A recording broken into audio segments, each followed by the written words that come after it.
ഇടുക്കി ജില്ലാ ആശുപത്രിയിൽ ആരോഗ്യമന്ത്രിയുടെ സന്ദർശനത്തിനിടെ വൻ പ്രതിഷേധം. ആവശ്യത്തിന് ഡോക്ടർമാരില്ലാത്തതിനെ തുടർന്ന് പനി ബാധിച്ച കുട്ടിയടക്കമുള്ള നിരവധി രോഗികൾക്ക് ചികിത്സ വൈകിയതാണ് പ്രതിഷേധത്തിന് ഇടയാക്കിയത്.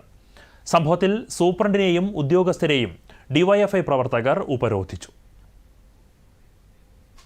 ഇന്ന് ഉച്ചയോടെയാണ് പനി ബാധിച്ച് അവശയായ കുട്ടിയുമായി രക്ഷിതാക്കൾ തൊടുപുഴയിലെ ജില്ലാ ആശുപത്രിയിലെത്തുന്നത്. എന്നാൽ കാഷ്വാലിറ്റിയിൽ രോഗികളുടെ നീണ്ട ക്യൂ ഉണ്ടായിരുന്നതിനാൽ കുട്ടിയെ ഉടൻ തന്നെ ഡോക്ടറെ കാണിക്കാൻ സാധിച്ചില്ല.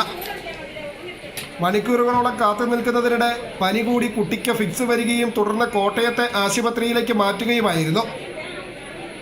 മന്ത്രിയുടെ സന്ദർശന വേളയിലും രോഗികൾക്ക് മണിക്കൂറുകളോളം ചികിത്സ നിഷേധിക്കപ്പെട്ടതായി കാഷ്വാലിറ്റിക്ക് മുന്നിൽ കാത്തുനിന്ന രോഗികൾ ആരോപിക്കുന്നു. 12 മണിക്ക് ഞാനിവിടെ വന്നു. പക്ഷേ ജസ്റ്റ് ഒരു ഇഞ്ചക്ഷൻ മാത്രം എടുക്കേണ്ടി വന്നിട്ടുള്ളൂ. പക്ഷേ ഇഞ്ചക്ഷൻ എടുക്കാൻ തന്നെ ഒരുപാട് സമയം ലേറ്റായി. ഇവർ പറയുന്നു മന്ത്രി വന്നതാണ്, മന്ത്രി വന്നതിൻ്റെ തിരക്കാണ്, കാര്യങ്ങളാണെന്നൊക്കെ പറയുന്നു. മന്ത്രി വരുന്നതും പോലും നമുക്കറിയേണ്ട കാര്യമില്ലല്ലോ. മന്ത്രി എന്ന് പറഞ്ഞാൽ നമ്മളെ കൂടെ നോക്കാൻ വേണ്ടിയുള്ളതല്ലേ. മന്ത്രി ഇവിടെ വന്നു പോയി. അതിൻ്റെ അപ്പുറം ഒരുപാട് പേര് കാഷ്വാലിറ്റിയിൽ വെയിറ്റ് ചെയ്യുന്നുണ്ടായിരുന്നു മെഡിസിൻ കിട്ടാൻ വേണ്ടിയിട്ട്. ഒരു ഇഞ്ചക്ഷന് വേണ്ടിയിട്ട് ഒരു ക്യാൻസർ പേഷ്യൻ്റ് അതിനകത്ത് വെയിറ്റ് ചെയ്യുന്നുണ്ടായിരുന്നു. അവർ പറയുന്നു, അവർ കൂടെ വന്ന ആൾ പറഞ്ഞത് ട്രിപ്പ് തീർന്നിട്ട് 1/4 മണിക്കൂറായിട്ടും ഡോക്ടർ തിരിഞ്ഞു നോക്കിയിട്ടില്ലെന്നാണ് പറയുന്നത്. അതൊക്കെയാണ് ഇവിടുത്തെ അവസ്ഥ.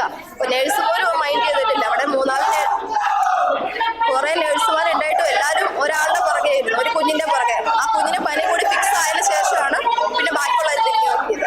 ബാക്കിയുള്ളവർക്ക് അതുപോലത്തെ അവസ്ഥ വരാതിരുന്ന ഭാഗ്യം. ആശുപത്രിയിൽ ഡോക്ടർമാരുടെയും ജീവനക്കാരുടെയും കുറവ് ദീർഘകാലമായി തുടരുന്ന പ്രശ്നമാണെന്ന് രോഗികൾ പരാതിപ്പെട്ടു. അതേസമയം ഉന്നത ഉദ്യോഗസ്ഥരുടെ യോഗത്തിനെത്തിയ ആരോഗ്യമന്ത്രിയോട് വിഷയത്തെക്കുറിച്ച് മാധ്യമങ്ങൾ ആരാഞ്ഞെങ്കിലും പ്രതികരിക്കാൻ അദ്ദേഹം തയ്യാറായില്ല. സൂപ്രണ്ടിനോട് ചോദിക്കൂ എന്ന് മാത്രം മറുപടി നൽകിയ മന്ത്രി മടങ്ങുകയായിരുന്നു.